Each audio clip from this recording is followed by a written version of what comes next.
Quando Joaquim El Chapo Guzmán, o homem que escapou 2 vezes de prisões mexicanas, passará agora o resto de sua vida atrás das grades. Fora da segurança máxima, Emma Coronel, mãe de suas filhas gêmeas, deixada olhando para baixo após a condenação.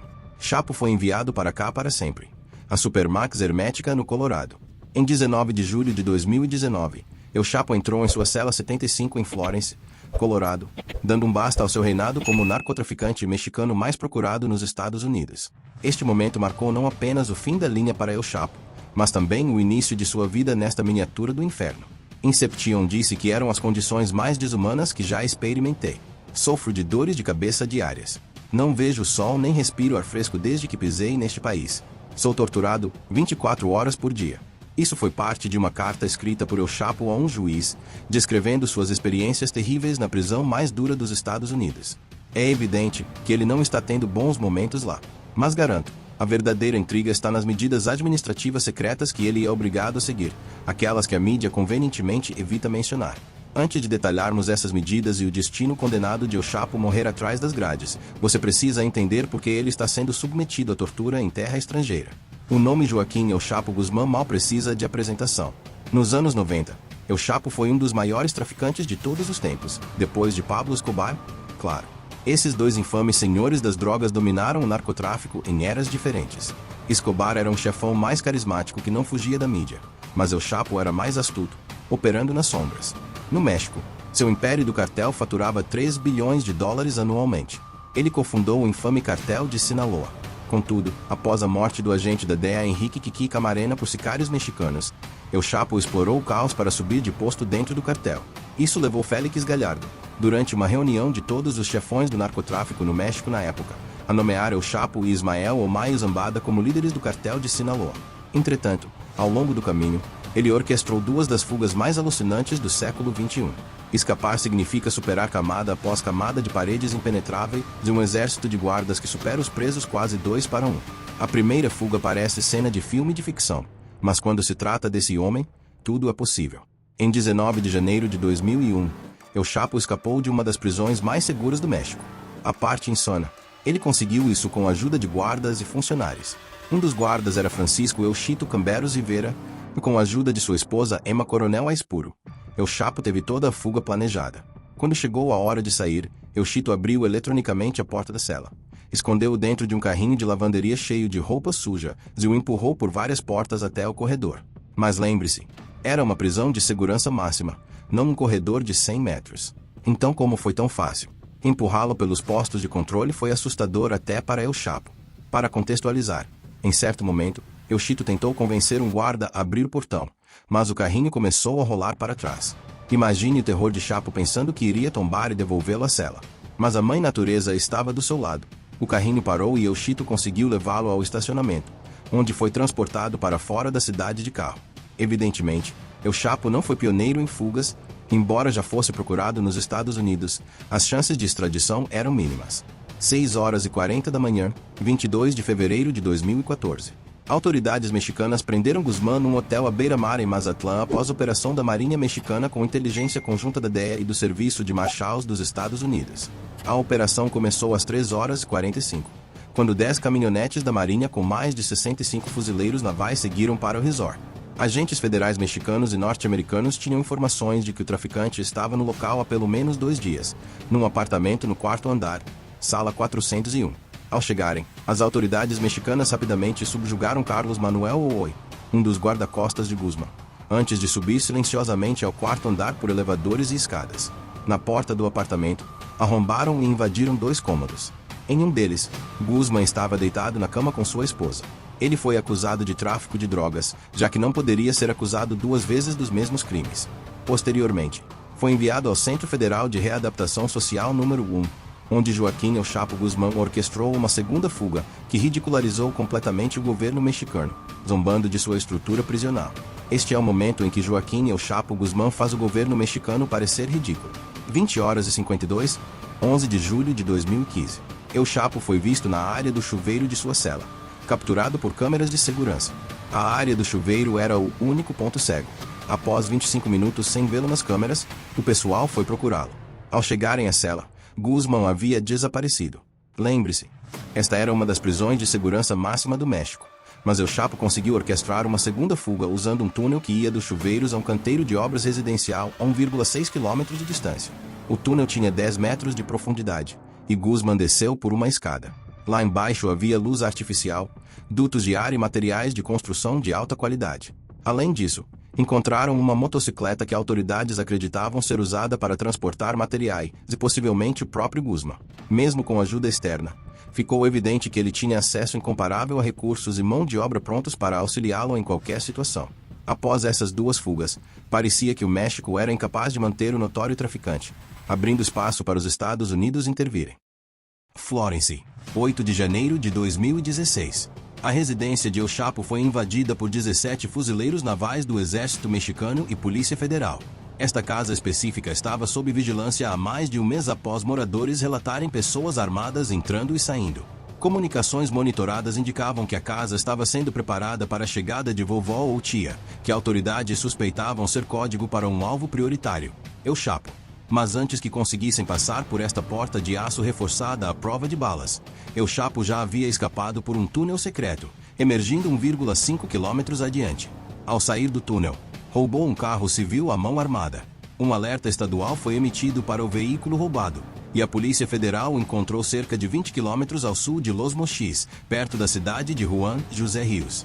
No momento da prisão, El Chapo tentou uma última tentativa desesperada de subornar os oficiais com dinheiro, propriedades ou talvez um emprego. Mas era game over para Guzmán. Ele foi extraditado diretamente para os Estados Unidos, sendo um homem procurado em Chicago, San Diego, Nova York, New Hampshire, Miami e Texas, além de ter indiciamentos em pelo menos 7 tribunais federais norte-americanos. Um requisito crítico para a extradição foi a garantia dos Estados Unidos de que não o condenariam à morte, se fosse considerado culpado de homicídio. Mas para El Chapo, a pena de morte certamente teria sido um veredito muito melhor. Em 19 de janeiro de 2017, El Chapo foi extraditado para os Estados Unidos e entregue à DEA. Do segundo em que pisou em solo americano, dava para ver o terror em seus olhos. Ele sabia, sem dúvida, que este poderia ser o fim da linha. Foi considerado culpado de todas as acusações e sentenciado em 17 de julho de 2019 à prisão perpétua mais 30 anos, a ser cumprida na ADX Florence. Isso significa que você fica trancado sozinho 23 a 24 horas por dia. Você é solto por 1 hora num buraco subterrâneo de concreto, onde não consegue ver a distância. A ADX Florence abriga alguns dos criminosos mais cruéis de nosso tempo. Esses caras são monstros completos, sem interesse em dinheiro ou poder. Tudo o que querem é ver pessoas sofrerem das formas mais sádicas. Caso você não saiba, pode estar se perguntando: por que El Chapo foi enviado para essa instalação, entre todas as prisões de segurança máxima nos Estados Unidos? A resposta está na história de por que a ADX foi criada e no tipo de tratamento desumano que prisioneiros tão sinistros quanto El Chapo são submetidos. 22 de outubro de 1983. Thomas Silverstein e Clayton Fontaine, membros da Irmandade Ariana, esfaquearam fatalmente os agentes penitenciários Merle Clute e Robert Hoffman numa penitenciária dos Estados Unidos em Marion. Thomas caminhava pelo corredor com as mãos algemadas à frente. Então, numa cena digna de Matrix, enfiou as mãos na cela de um amigo, que destrancou as algemas com uma chave roubada e entregou uma faca, permitindo que Thomas matasse o guarda. Algumas horas depois, um cenário semelhante ocorreu com Clayton usando a mesma tática.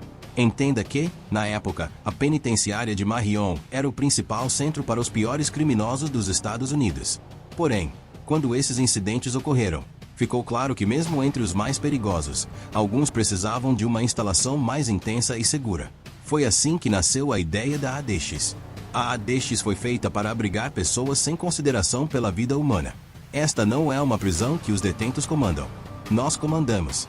O complexo fica em 15 hectares em Florence, Colorado, parte de um complexo correcional federal que possui 3 instalações, cada uma com nível de segurança diferente.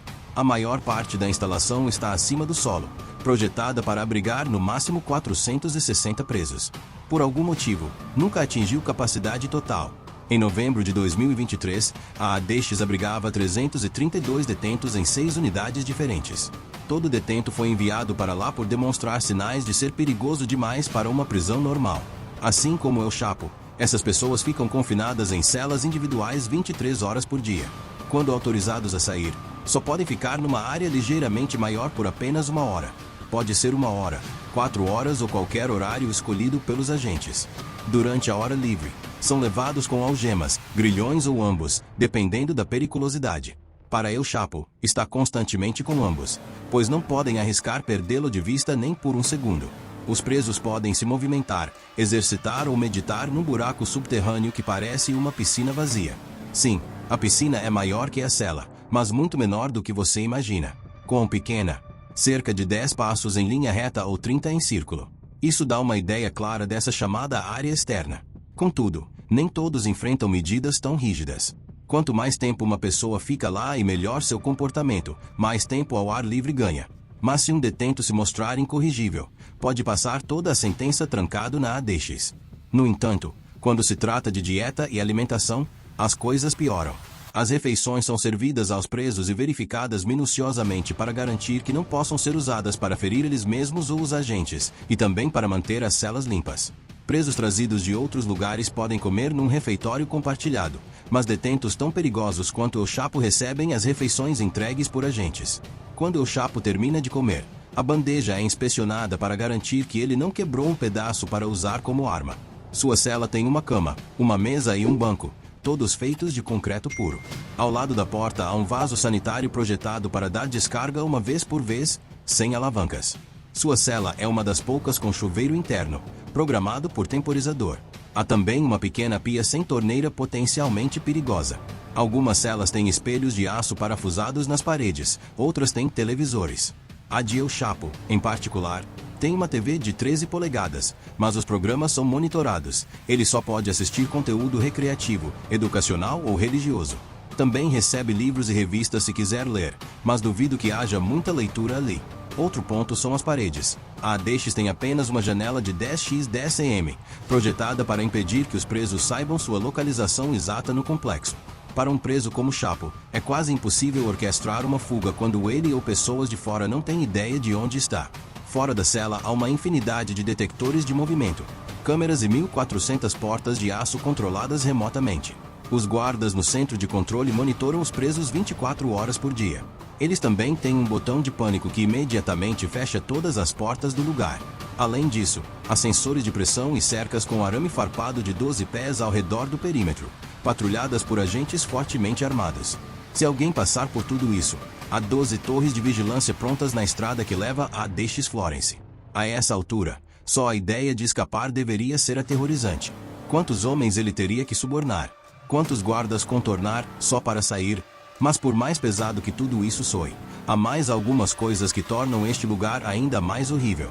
Nós não pedimos que eles venham aqui. Com seu mau comportamento e problemas de gestão, eles conquistaram esse lugar. A ADX Florence tem presos em 6 níveis de segurança.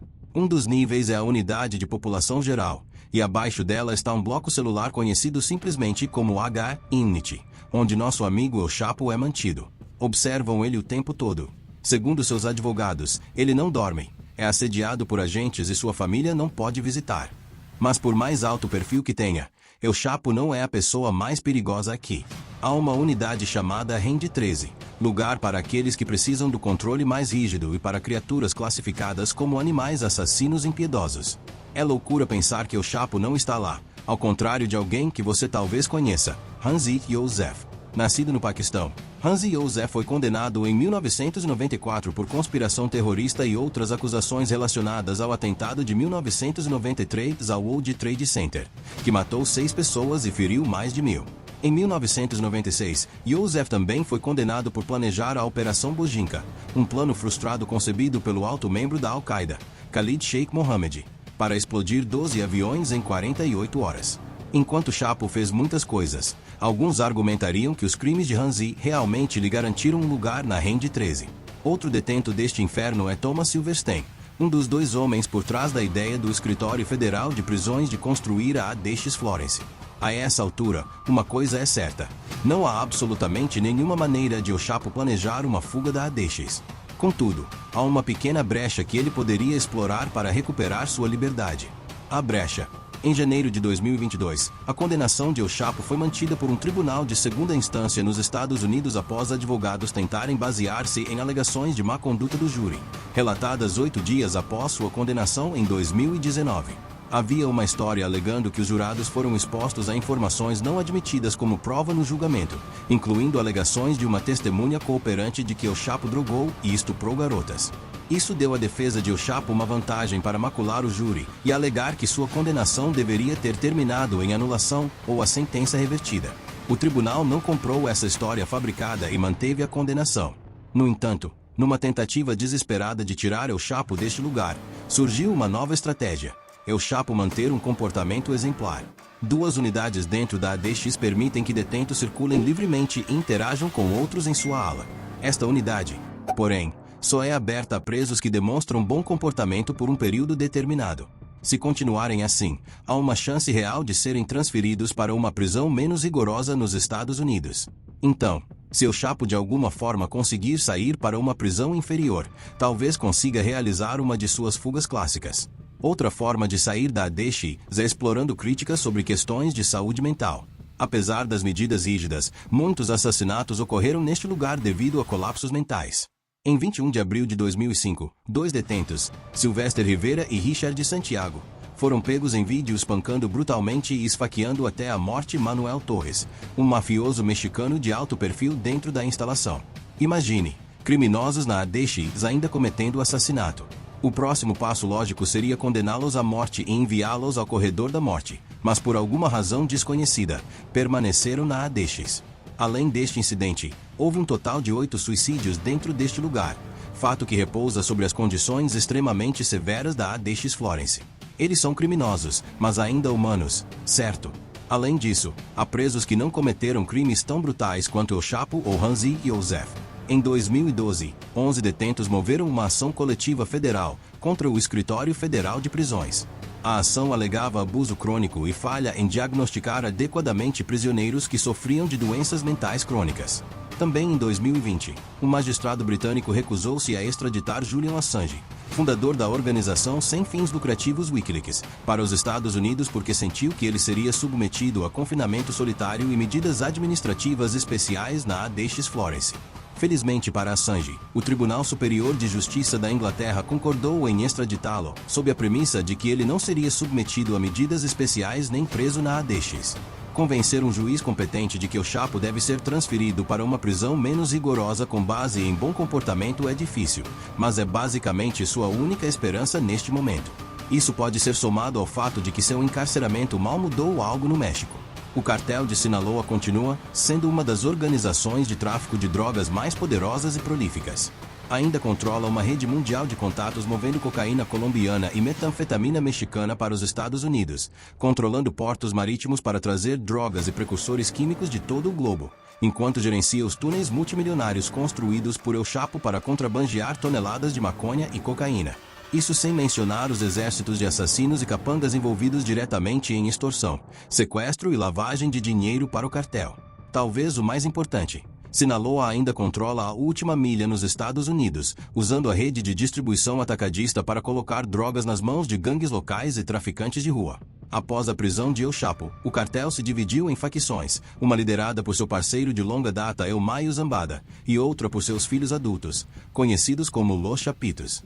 Essas facções usam sua rede em altos escalões e vasto acesso a recursos para enfrentar um novo inimigo público, Nemésio Oseguera Cervantes, conhecido como El Mencho. O cartel Jalisco Nova Geração está em ascensão e existe há apenas uma década, mas subiu ao poder muito mais rápido que seu rival Sinaloa. Sua influência se estende por 6 continentes e 28 dos 32 estados mexicanos. Se você chegou até aqui, está claro que cada detalhe desta história foi minuciosamente investigado. Se valoriza conteúdo profundo como este, deixe seu like para fortalecer nosso trabalho e inscreva-se no canal para não perder as próximas investigações. Cada inscrição nos ajuda a trazer mais verdades ocultas à tona. E para quem ficou até o final, agradeço profundamente por seu tempo e interesse genuíno. Não se esqueça de ativar as notificações para acompanhar tudo em primeira mão. Até o próximo vídeo.